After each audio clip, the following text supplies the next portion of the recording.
ये हैं बॉलीवुड के एक्टर विवेक ओबराय, कट्टर आरएसएस समर्थक जिन्होंने नरेंद्र मोदी की बायोपिक बनाकर अच्छे दिन का जमकर प्रचार किया था। अब इन्होंने भारत हमेशा के लिए छोड़ दिया है और अपने परिवार और बच्चों के बेहतर भविष्य के लिए ये मुस्लिम देश दुबई में बस गए हैं। कुछ समझ में आया भक्तों, आपको कैसे मूर्ख बनाया जा रहा है? खुद आरएसएस के समर्थक, मोदी के बड़े भक्त, मोदी के राज्य में ही रहना ये पसंद नहीं कर रहे हैं। ये अमृतकाल इनको भा नहीं रहा है। इस देश में ये अपने आप को रहने लायक नहीं समझ रहे हैं। और जिस बीजेपी के ये समर्थक हैं वो मुस्लिम विरोधी सरकार कहलाती है, लेकिन सही मायने में अगर देखा जाए भक्तों तो ये मुस्लिम विरोधी सरकार नहीं है, ये हिंदू विरोधी सरकार है। अब आप कहोगे कैसे?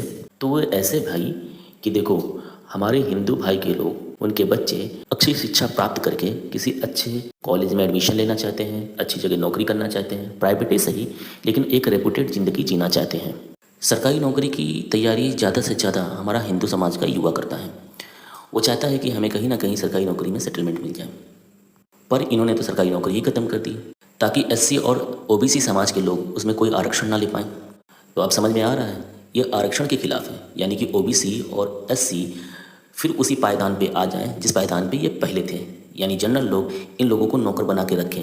इनका मेन मुद्दा मुस्लिम पे अटैक करना नहीं है दोस्तों, इनका मेन मुद्दा है एससी और ओबीसी एसटी के समाज को फिर से उस पायदान पे लाना जो पहले इन्होंने झेला हुआ है। बात रही मुसलमानों की, तो मुसलमान छोटे स्किल को सीख करके वो अपना काम धंधा चला रहे हैं। एक पंचर वाला 50 रुपये में जो पंचर बनाता था आज वो 80 रुपये में बना रहा है। पहले जो ई रिक्शा चालक 10 रुपये लेता था अब 25 रुपये ले रहा है। यानी अगर ये महंगाई बढ़ा रहे हैं तो कुछ छोटे कुशल लोग अपने हुनर के जरिए अपने पैसों को भी बढ़ा दे रहे हैं, यानी उनको उनके ऊपर महंगाई का कोई प्रभाव नहीं पड़ रहा। एक अब्दुल पंचर वाला, उसका चाचा पंचर बनाता था, उसका बेटा भी पंचर बनाएगा। उसके अब्बा सब्जी बेचते थे, वो भी सब्जी बेचेगा। वो ई रिक्शा चलाते थे तो उनका बच्चा भी ई रिक्शा चला रहा है।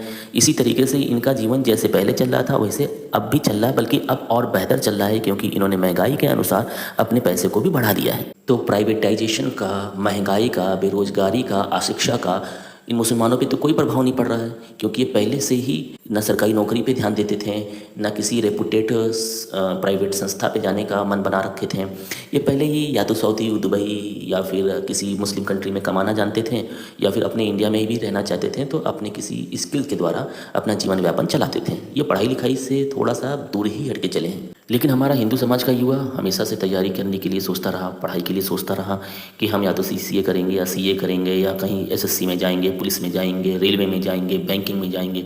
लेकिन इन्होंने हर सेक्टर को बंद कर रखा है। ये ना बैंक में भर्ती निकाल रहे हैं, ना रेलवे में भर्ती निकाल रहे हैं, ना अच्छे से एसएससी में भर्ती निकाल रहे हैं। हर जगह का डिपार्टमेंट खाली पड़ा हुआ है।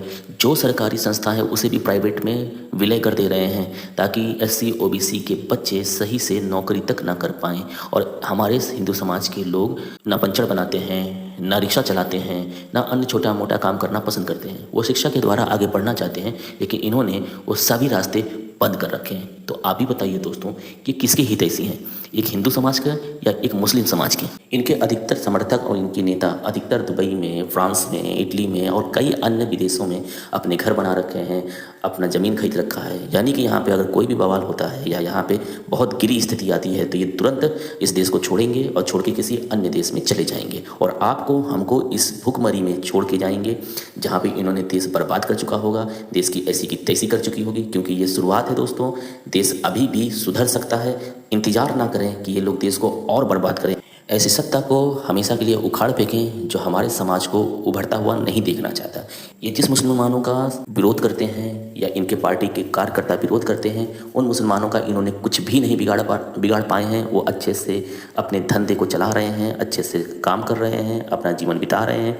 परेशान हैं तो केवल हिंदू युवा जो अपनी शिक्षा से आगे बढ़ने की कोशिश कर रहा है। कंटिन्यू ट्रेन हादसे हो रहे हैं, कंटिन्यू प्लेन हादसे हो रहे हैं। क्यों हो रहे हैं? क्योंकि इनकी मरम्मत नहीं हो पा रही। मरम्मत क्यों नहीं हो पा रही? क्योंकि डिपार्टमेंट में कर्मचारी है ही नहीं है। कर्मचारी इसलिए नहीं है क्योंकि ये कर्मचारियों को भर्ती ही नहीं कर रहे हैं। लाखों लाखों पद खाली हैं, लाखों लाखों जगह खाली हैं, लेकिन ये कमबख्त सरकार कर्मचारियों की भर्ती निकाल ही नहीं रही है, जिसके कारण आए दिन हमें दुर्घटनाओं का सामना करना पड़ रहा है। इन्होंने अपनी कमियों को छुपाने के लिए सभी न्यूज़ चैनलों को खरीद रखा है, सभी आइटल सेल्स को खरीद रखा है ताकि इनकी कमियां, इनके करे हुए कारनामे किसी के सामने उजागर ना हो पाए। दिन रात मीडिया इनके तारीफ में जुटा रहता है, इनके तारीफ के अलावा उसके पास कोई न्यूज़ नहीं रहती है। तो इसलिए आपसे निवेदन है कि सबसे पहले इंडियन मीडिया को बंद करिए, क्योंकि इनकी रैंकिंग 163 हो चुकी है। इंडियन मीडिया की रैंकिंग इतनी पीछे कभी नहीं थी। ये लोग कहते हैं ना कि फलाने फिल्म को बाइकाट करो, इसको बाइकाट करो, उसको बाइकाट करो, लेकिन जब तक आप इस इंडियन मीडिया का बाइकाट नहीं करेंगे, इनको देखना और सुनना बंद नहीं करेंगे, आप अपने हिंदुस्तान की गिरती हुई हालत को नहीं देख पाएंगे।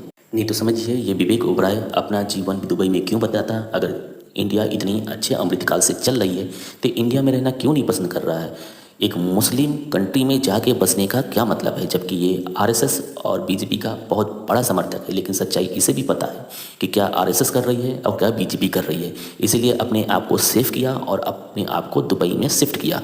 हमको आपको बेवकूफ़ बना करके वहाँ पे चला गया और हम लोग आप लोग इसकी फिल्म देख के उतने ही बेवकूफ़ बने और अपना नुकसान किए। क्योंकि इसे भी पता है कि इंडिया का पासपोर्ट रैंकिंग गिर रही है, इंडिया का जीडीपी गिर रहा है, इंडिया पे टैक्स लगते चले जा रहे हैं, जिसके कारण आम आदमी, छोटा व्यापारी, बड़ा व्यापारी, मध्यम वर्ग का व्यापारी उभर ही नहीं पा रहा। मात्र टैक्स से निजात किसको है, तो रह गई अंबानी, अडानी, ऐसे लोगों को, ऐसे व्यापारियों को टैक्स से राहत है। क्योंकि ये लोग इनको भर भर के चंदा देते हैं और अपने बिजनेस का फ़ायदा कराते हैं। बाकी जो ईमानदारी से अपना बिजनेस करना चाहता है, ईमानदारी से अपना जीवन जीना चाहता है, तो इस सरकार में जी नहीं सकता। इसीलिए ये सब कुछ देख करके कि हर रैंकिंग में हम पीछे होते चले जा रहे हैं, महंगाई उठती चली जा रही है, पेट्रोल बढ़ते चले जा रहे हैं, टैक्स पे टैक्स लगते चले जा रहे हैं। इस कारण इसने भी अपने आप को सेफ जोन में ले आया और दुबई में जाके शिफ्ट हो गया। हम लोग, आप लोग, आपके बच्चे सिर्फ हाथ में तलवार ले करके जय हिंद जय माता दी करते रहेंगे और इनके बच्चे दुबई में, अमेरिका में, फ्रांस में शिफ्ट होते रहेंगे। इनके समर्थक अच्छा जीवन जी रहे हैं क्योंकि उनको अच्छी चीज़ें मिल रही हैं। हम आप लोग इनके समर्थक हो करके भी कुछ नहीं पा रहे हैं, सिवाय इनका जेब भरा जा रहा है। आज स्विस बैंक में इंडिया का पैसा 3 गुना हो चुका है। ना कहीं रामदेव बाबा नजर आ रहे हैं, ना अन्ना हजारे नजर आ रहे हैं, ना कोई सी पार्टी का सदस्य यहाँ पे नजर आ रहा है, ये बताने के लिए कि हाँ 3 गुना पैसा वहाँ पे बढ़ चुका है। इसलिए धर्म के नाम पे अब और बेवकूफ़ ना बने, इन्हें बताएं कि आपको क्या करना चाहिए।